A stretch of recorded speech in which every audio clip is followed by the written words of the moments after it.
Chris, you can disregard the email that I just sent to the TACTE email. Yeah, I've been learning to check now. If I don't see something start to go ahead. So I'm gonna go ahead and make you host. If you want to make someone like co-host and just be letting folks in, that'd be great. Gotcha. All right, there you go. Thank you, sir. Mhm. You want me to handle the letting people in? I'd be happy to do that, Kevin. Sure. I You want to appreciate make, it. can you make me a co-host though? I can figure out how to do that. I think if you go to the participant list, you should be able to click up beside my name and say make co-host. Oh, it looks like I'm doing it. Never mind. I think I just did it too, just in case. Okay, good.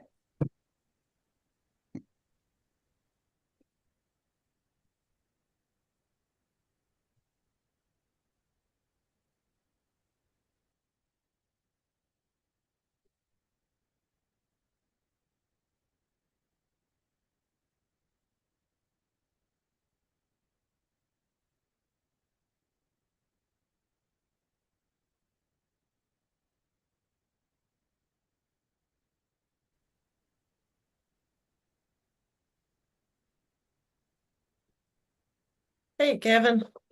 I know you're not like officially started yet. I'm just popping in to make sure y'all have the Google Doc, and I'm gonna put the advocacy survey link in the chat in case anybody missed out on it earlier.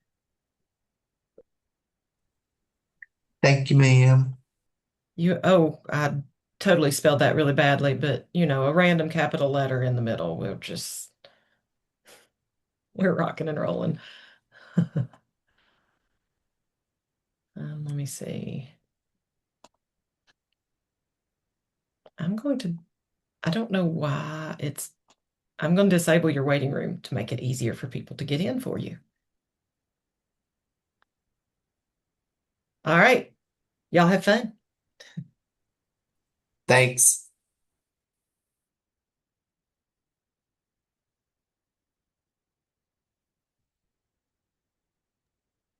We'll give like 2 to 3 more minutes, see if we get some more to come on in.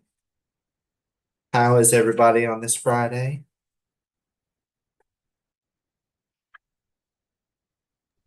It's beautiful outside. I could really use a good walk. Are you in your office, You asking me? Who are you asking? Kevin? Yes, I'm in my I office. thought so. Sorry, Robin. No apologies needed.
Okay, we'll go ahead and get started. We might have a couple more come in right at 3 o'clock here. I want to thank everybody for coming in. I know Dr. Peters was originally going to do this session as her swan song, for her time with us as Middle Tennessee representative. But she's on the way to a plane, hopefully getting on there safely. So I do want to say that I'm very grateful for her time as the Middle Tennessee representative. Big shoes to fill for sure over the next term, but I'm hoping I can do just as well as she did. I don't have a formal presentation. I didn't know I was officially going to do this till yesterday morning, so I apologize for that. But I just kind of wanted to make it an open forum to discuss any issues that within your EPP, student success, praxis, anything like that. The one thing I wanted to mention that I learned earlier today, if you did not attend the ETS breakout session, it was pretty eye-opening what they're proposing to partner with in the state. They have two new pathways known as Praxis Steps and Praxis Bridge. Um, neither one of these, I want to preface by saying neither one of these are adopted by Tennessee yet. This is all speculative. But there are talks with the state in adopting both of these pathways. The Praxis Steps actually allows educators and students to take the praxis in chunks. So they take domains within each test. We all know that within each test, there's domains that the students are tested on. So Praxis Steps allows them to actually take those domains individually.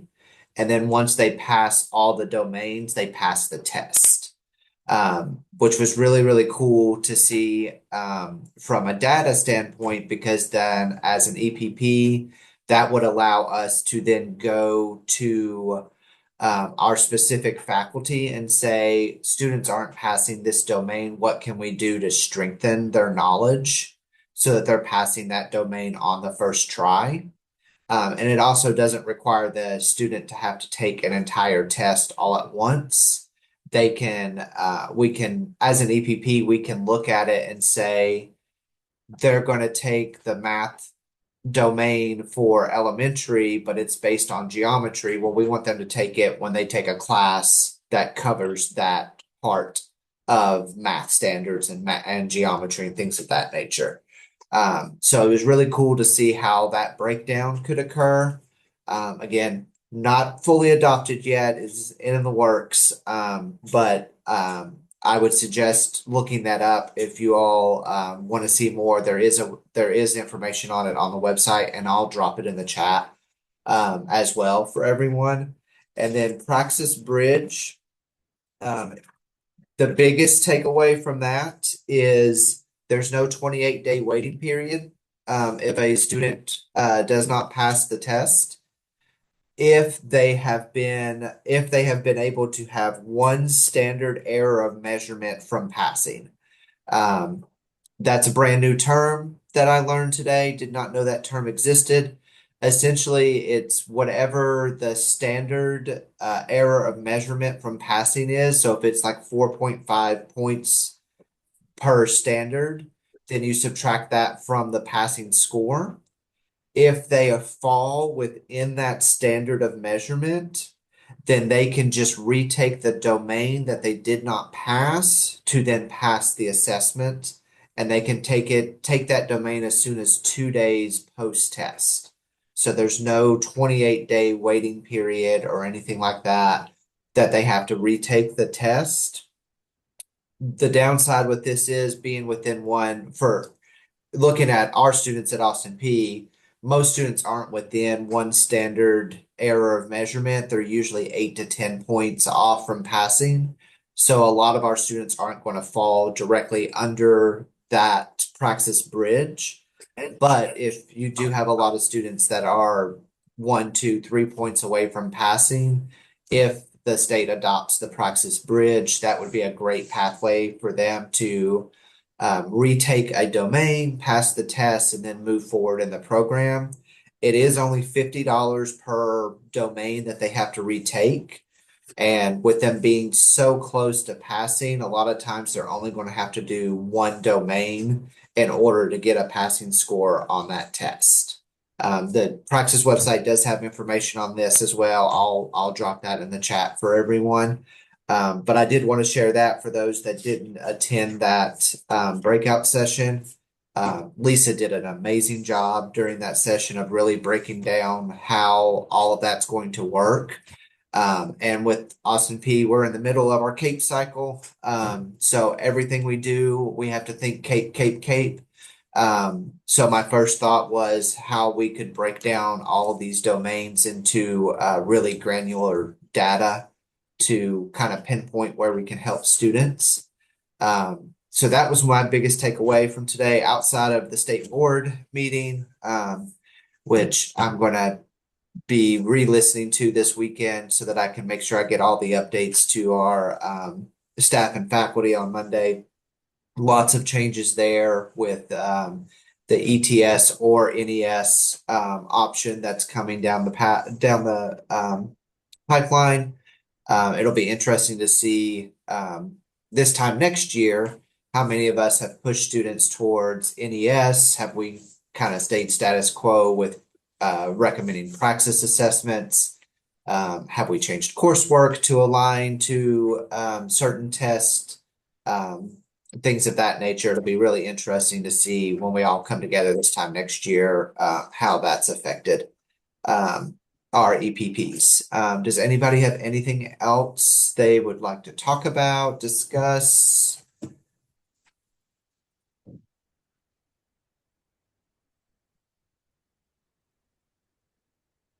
The floor is yours.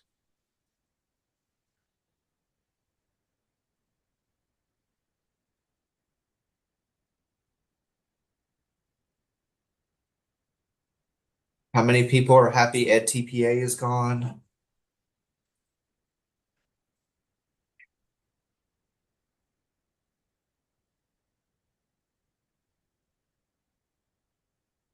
Is there anybody that actually kept Ed TPA?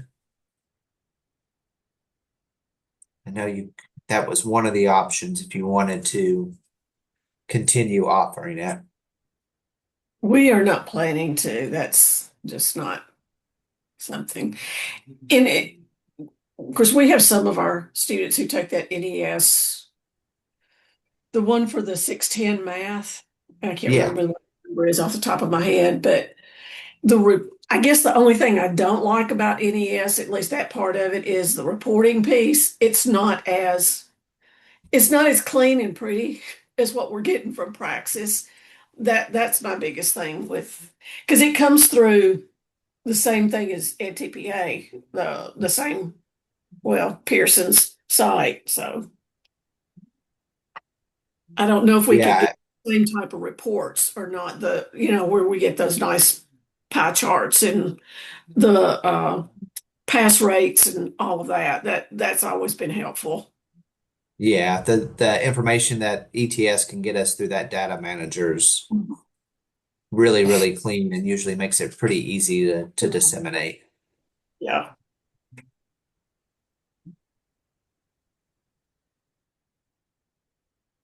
Okay, we have one. Okay, is anybody still requiring Praxis Core for admission to your programs? We are not.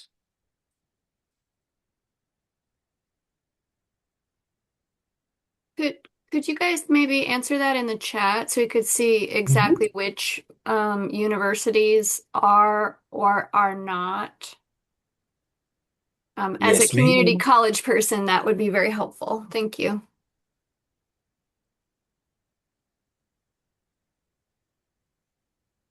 So Kevin, to be clear, so when you say you are not, does that mean everyone who does not meet the ACT threshold, they're all admitted on appeal? Correct. Yes, that's how we wrote our appeal policy 2023, 24, somewhere in that range. So they don't have to take it at all at any point? The core, No, like not even one time.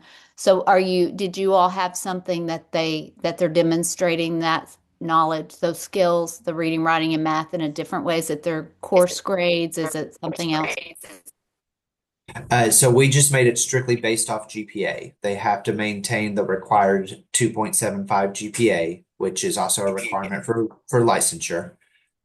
So we basically said as long as you maintain the requisite GPA, we're not going to require a praxis core.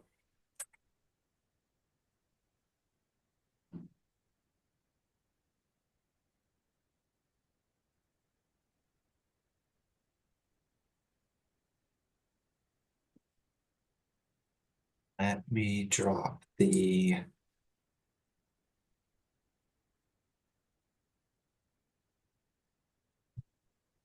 I'm going to put the Praxis Bridge and the Praxis Steps links in for you all.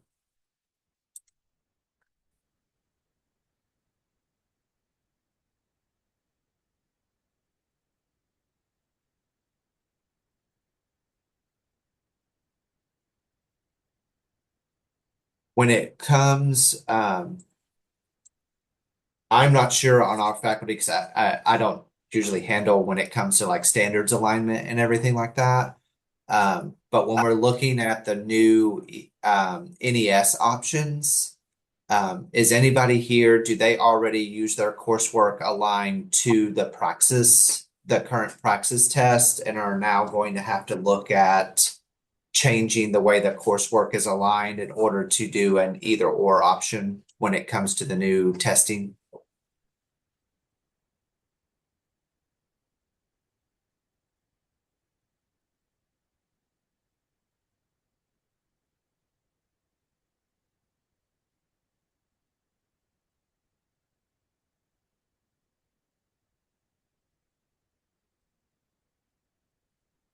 Can you say that again? I'm sorry. I was in another space. No, you're fine. No worries. Um, does with the state board passing the new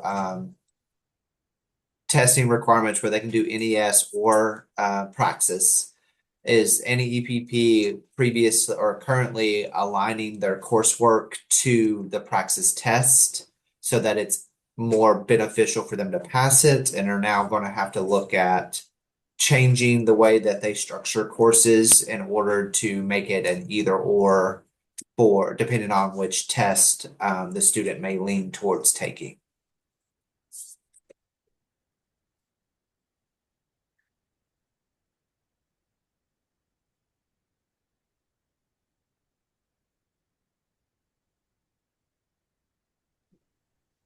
I mean, I can answer that from Belmont's perspective. I'm thinking specifically about our literacy courses. We have literacy one and literacy two. And in the first literacy course, they do the early reading training requirement. And then the second one, they support our professor supports the students in thinking through the teaching reading assessment. And so, as an institution, we have 240 tutoring that we provide for our candidates to be able to do. And that's part of what's built into the Literacy 2 class to be able to work through 240 tutoring because we can monitor how much they're using the platform, how they're doing on their quizzes and their practice tests, and so forth. And so, one thing that I've been thinking about with this new state board change has been also the resources that we use, namely 240 tutoring, and how much they also already integrate with NES. Like I know, for example, with our new integrated early childhood program, there are two required assessments for content for integrated early childhood, and only one actually is in 240 tutoring. The other one's so new that they haven't built it yet. So it's definitely like, putting some questions in mind, like 240 tutoring, when used well and used with integrity, can really, really support our students. But it's also sort of, my question is also how much does 240 tutoring support the NES integration as well?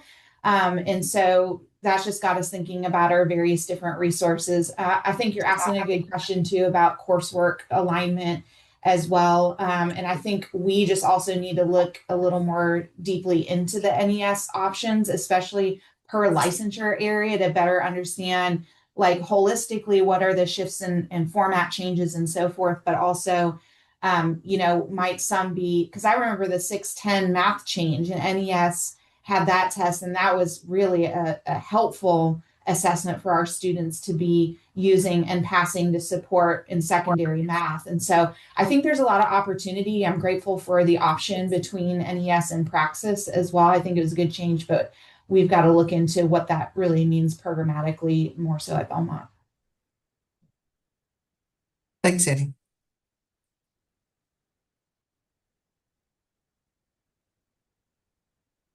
I know from my role, I handle a lot when it comes to job embedded. Um, so we had to make that switch that we learned about last fall, where observations had to be during the same academic year. Now that's changed back and reverting back to it can be in non-consecutive years. Um, For us, we use SLL and Watermark to house all of our observations. Amy Barrett, who's on this call, I believe somewhere, is our guru and all things SLL. So I don't know if for us going forward with the systems that we now have in place, if we're going to be able to do them non-consecutively, because we've got it built to where they come in. We know when their 100 days are going, when they're supposed to do their 100 days of direct teaching, and how the system is built in SLL and everything like that. So that's something I know that within our department next week we're going to have to discuss. Do we stick with doing? It has to be within the same school year, and we just roll those over to the next school year for those that are outside that 100 days. Or do we find a pathway where we can still put those in that come in November, December, January, and then roll them onto the next year, especially with observations going from 2 to 4. It's going to be, we're going to have to figure out a way to handle that. Has anybody else thought about that, run into that situation? Job embedded is kind of one of our big areas. We've got almost 200 this semester that are under that pathway. So it's a lot to handle. And we want to make sure that everyone's being supported the way they're supposed to be.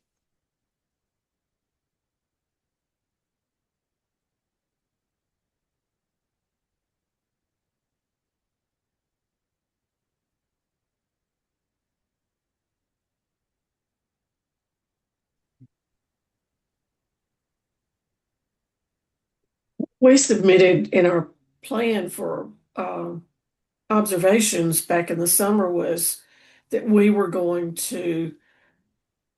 the university was going to do 2 observations, and then we would get 2 from the school district for our job embedded people. So they had their 4, but we were going to do 2, which kind of reduced it for us because we had originally put 5 in there when we first wrote our program. So it made things a little bit easier for us doing it that way. But that's what I had done in the ones who were doing their practicum in the fall.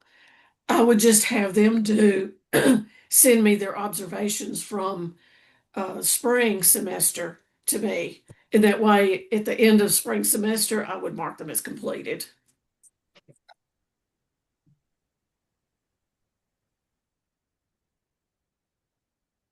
Yeah, we've been, I think the only challenge for us with Ed TPA going away has been our student teaching semester. Our job embedded is already actually 18 months. So across those semesters, it's easy to get the observations in.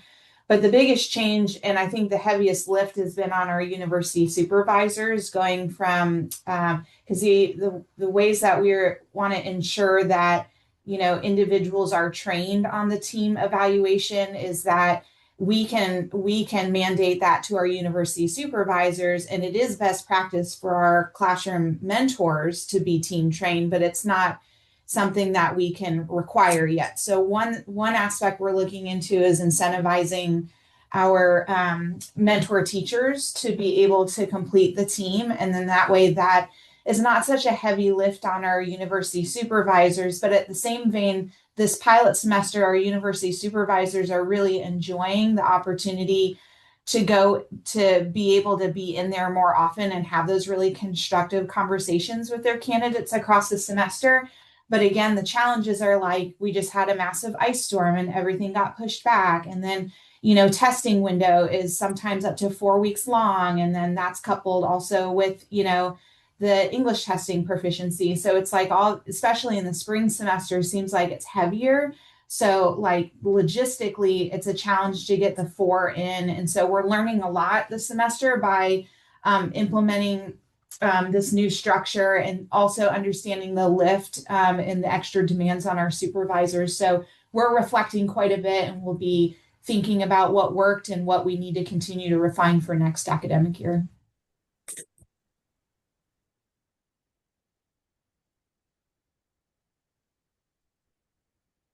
Thank you all.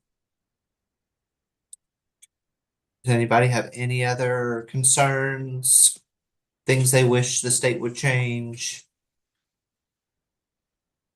Pot of money to get a new TN compass.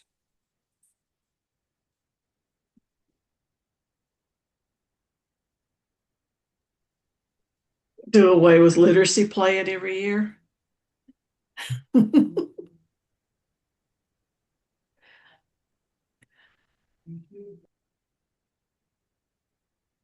So I know that Michael had talked about the upcoming math standards. I think this is, as of Sunday, will be my 10th year in education. 5 years with the state and then almost 5 years here at Austin P. And I don't think I've ever seen them go through a math standards review in those 10 years. I could be completely wrong.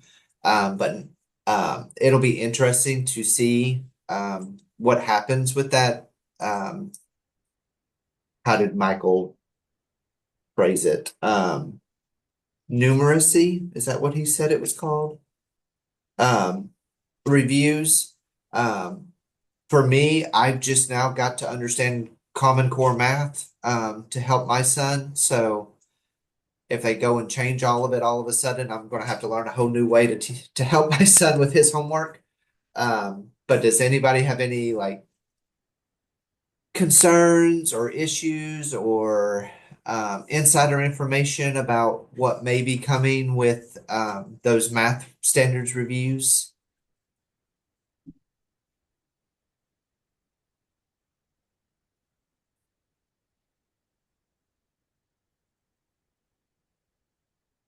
Thanks, Janet. I forgot all about the race to the top. Yeah, Kevin, we've actually had two different standards reviews for math. And so I think one under Haslam and also one under Lee. And so then this is the next one. The last revision that happened, or I guess the first revision around 2010, when Common Core came in. So Common Core came in then. And then we've revised under Haslam to take the Common Core standards to make them make them focus on the Tennessee academic standards.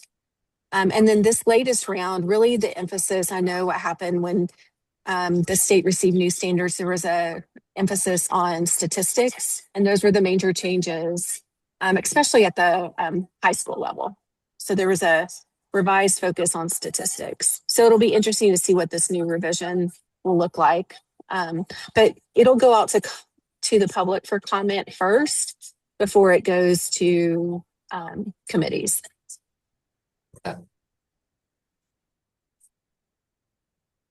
Thank you, Emily.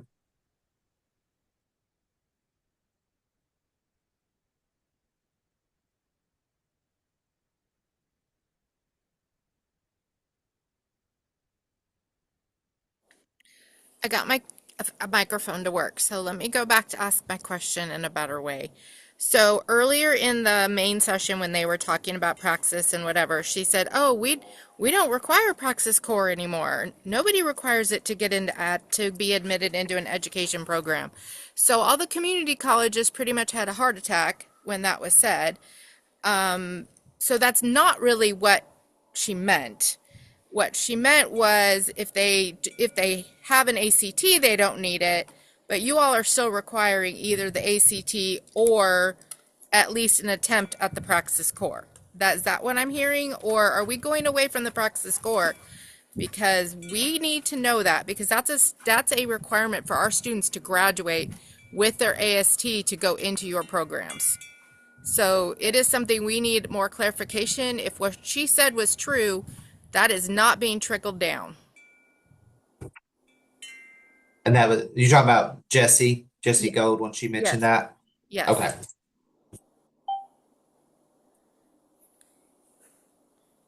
So I know my question probably didn't make sense because I was writing it, but what I heard was the universities aren't requiring it anymore. But a lot of your chat said, yes, we are if they have, we aren't if they have an ACT score, which we're good with that. But what if they don't? And I know that Robin said, well, they have to try at least once. Okay. But some of you said, no, we're not at all. So are we going to have a standard? Or is this just going to be willy-nilly? Because, the TTPs with the pathway for the AST, we're going away from those asterisks. So, the hope is that everybody can kind of agree on that, as far as getting into the prep, into the program and graduating from us.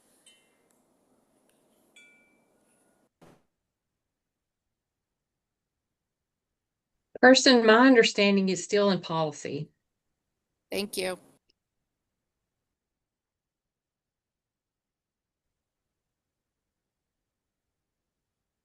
So I think where I'm going to say what my understanding is, and then everyone else can pipe up. I think what has gotten murky is that there is a statement in policy that students can be admitted on appeal. And so what happened over the course of the last several years is that EPPs were trying to build in more flexibility for students to be admitted to teacher ed, and different EP and the TDOE put in place a formal process to tell them what our appeals processes were, and they approved it or did not, or maybe they didn't approve it, maybe they just had to know about it. But that created a situation where different EPPs are requiring different things. And so it's not a one size fits all, Kirsten. It depends on the EPP and what they're doing. That's why the responses are somewhat variable. So that's going to affect our graduation rates. I mean, I know that's not your problem, but that's going to affect whether they get an AST, which you all want them to have, or they get a university parallel. That's the big difference there. So this has got to be a harder line, I feel like. And I understand the appeal process if they've taken it so many times, blah, blah, blah. But I think we need some clarification. And I hear you, Robin. I do, and I hate murky. But, again, it's affecting graduation for us across, all across the state, because it is a requirement through TBR and through our agreements with the universities that you all said that that's what you wanted us to have.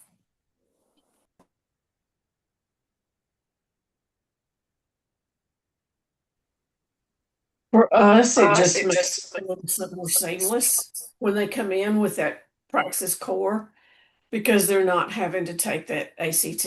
And this probably impacts our Grow Your Own students more than anything. It does impact some of our traditional students, but our Grow Your Own students far outnumber our traditional students anyway. But it just, I don't know, it just works better for us that they have that praxis core done. And I think the big difference, it's not a licensure requirement, so it's in a different policy. then the assessments are the licensure assessments are in one policy, and then the uh, admission requirements are in a different policy. So I think that's where some of the some of the murkiness, like kind of what I was asking somebody about earlier today, is if we could get some kind of thing that kind of pulls all of these different policies together in one spot so that we're not having to search and find when we have these odd things come up.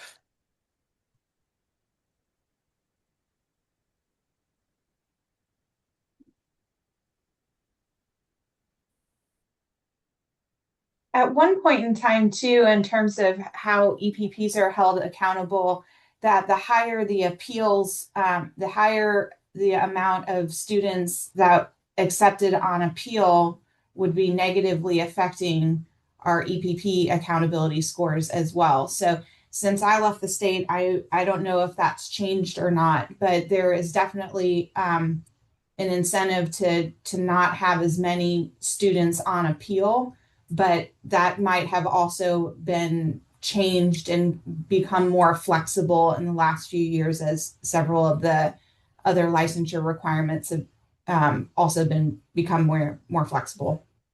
Yeah, to that point, Annie, I believe it has that it doesn't impact our report card anymore. Mm-hmm. Hence the tendency to be okay with more appeals, right?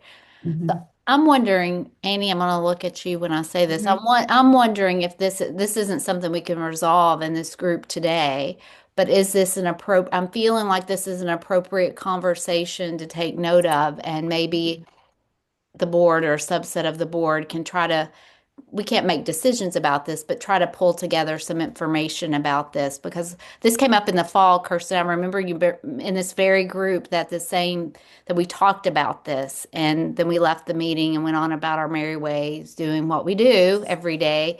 But I hear what you're saying that it matters for our community college partners. It matters for the AST, and it's bigger than any one of us, right? To try to figure out what the solution is. And I don't know, but maybe we can put our heads together and figure out who are the players and can we have a conversation about that? I don't And know. I don't mean to bring it up again. It's just when she said that earlier, it was very caveat of everybody. And so we all sort of freaked out on our end when we heard her say that. So I apologize for bringing it up again. And I would appreciate anything that we can do to partner with this in the future.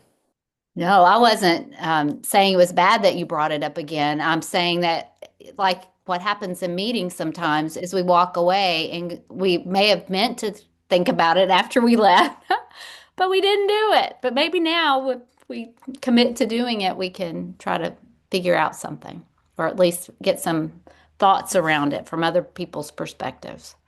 Yeah, I think that's helpful. I mean, I agree. I think the fact that it's coming back up again is a good thing because it demonstrates it's still a concern and a need. So that's certainly something we can bring back to the board and talk about, and maybe continue to talk with the Department of Education too about the impact, especially with the accountability piece on the EPP side regarding appeals is not as heavy, right? So there are implications that have come from that. So I think it's certainly something we will bring back and consider. So thank you for bringing that back up again. What about Uh, if they required that 5,001? Because I mean, it's testing basically the same types of information, and at least and it meets a licensure requirement. So that's kind of cutting out an extra set of assessments in there.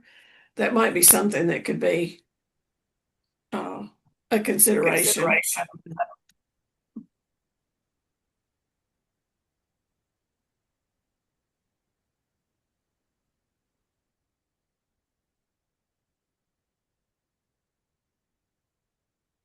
there's one other thing.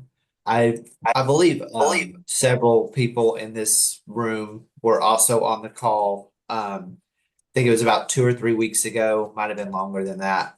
There was a kind of a joint meeting between THEC, um, TDOE. I think Ed Prep team might have been there too about just finding new pathways for licensure that make it a little bit easier or streamline the process or not make it as murky.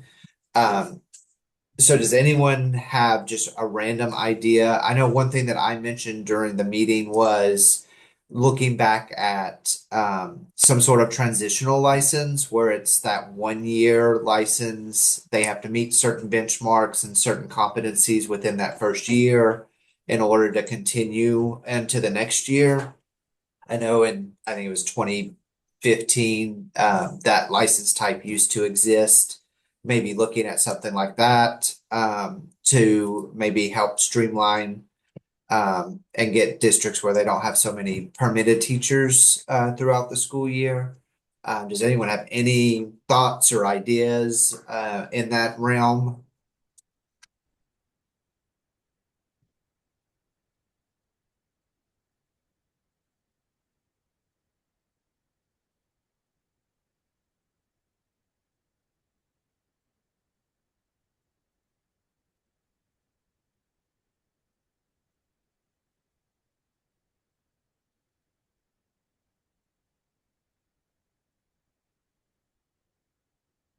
No?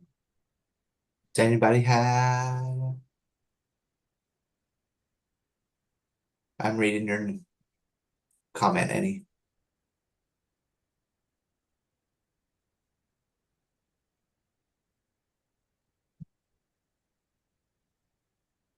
Okay, so there's one comment in the chat. Does anyone have any research that correlates student performance on high stakes measures such as the ACT with college and university success?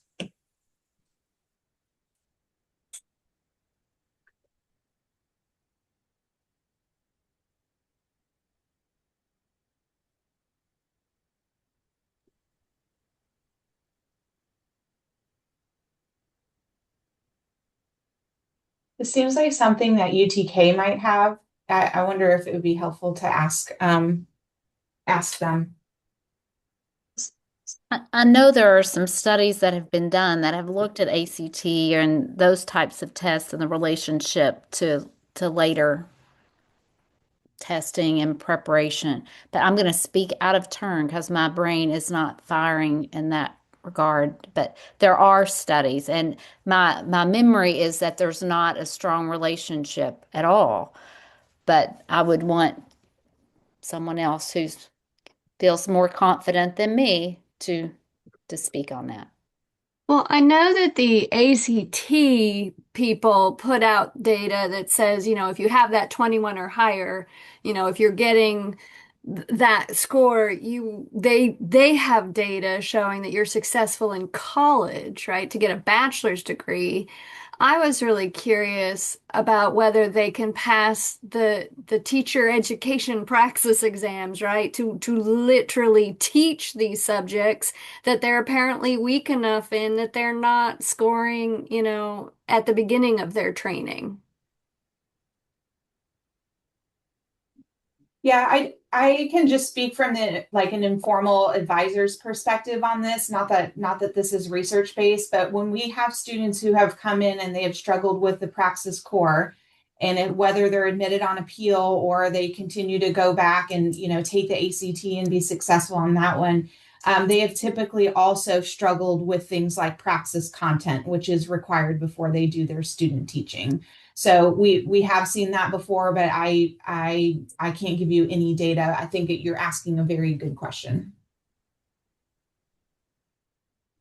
Thanks.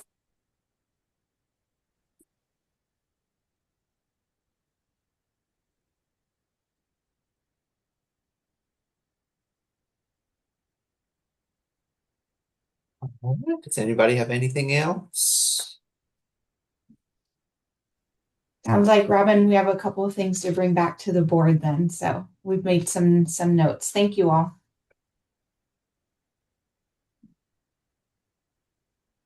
All righty. Well, we're about 6 minutes early, so enjoy your extended break, and we'll see everyone out in the last session.